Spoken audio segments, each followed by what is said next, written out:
धुरंधर part 2 जो नई film अभी रिलीज हुई है, इसकी दुनिया भर में पहले दिन की कमाई ही लगभग 236 करोड़ रुपए है।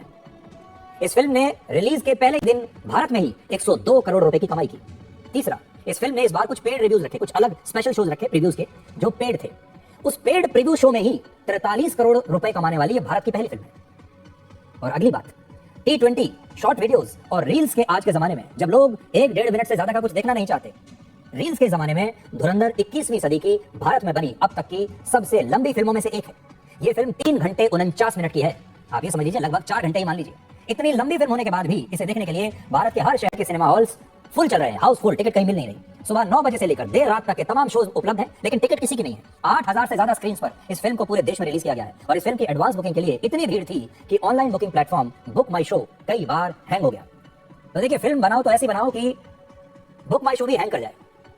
अकेले बुक माई शो पर ही इस फिल्म के एडवांस बुकिंग के 1 घंटे में 1,09,000 फिल्म के टिकट्स की बुकिंग हो गई थी 1 घंटे के अंदर ही। और ये अब तक का भारत में फिल्म टिकट की बुकिंग का सबसे बड़ा रिकॉर्ड है। लेकिन इसे अपार सफलता के बाद भी हमारे देश के टुकड़े टुकड़े गैंग की विचारधारा वाले लोग इस फिल्म को मोदी सरकार का प्रोपेगेंडा बता रहे हैं और कह रहे हैं कि ये फिल्म समय और पैसे की बर्बादी है। तो हमारे देश में एक अर्बन नक्सल गैंग है, हमारे देश में टुकड़े टुकड़े गैंग है, हमारे देश में कुछ लोग ऐसे हैं जो मोदी से नफरत करते हैं, उनकी विचारधारा से नफरत करते हैं। वो तमाम लोग जा रहे हैं और कह रहे हैं कि ये तो एक प्रोपेगेंडा फिल्म है और इसकी आलोचना कर रहे हैं।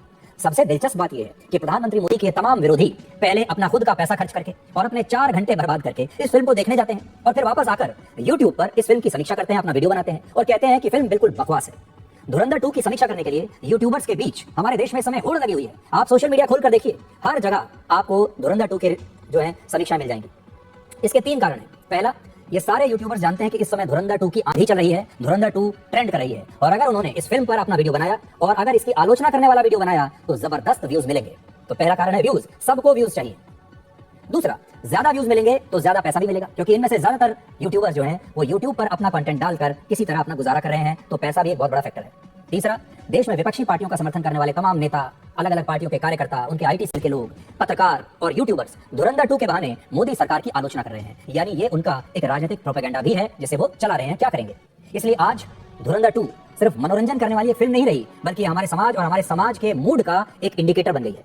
इतिहास में वैसे तो बहुत सारी फिल्में हिट हुई हैं, बहुत सारी फिल्मों ने नए नए रिकॉर्ड भी बनाए हैं, लेकिन कुछ फिल्में ही ऐसी होती हैं जो अपने समय के सामाजिक और राजनीतिक मूड को पकड़ लेती हैं और देश में जो बदलाव आ रहा होता है, लोगों के बीच जो सामाजिक बदलाव है, उसे लोगों तक पहुंचाती है। ऐसा लगता है कि धुरंधर भी इस समय हमारे देश के सामूहिक मूड को बता रही है।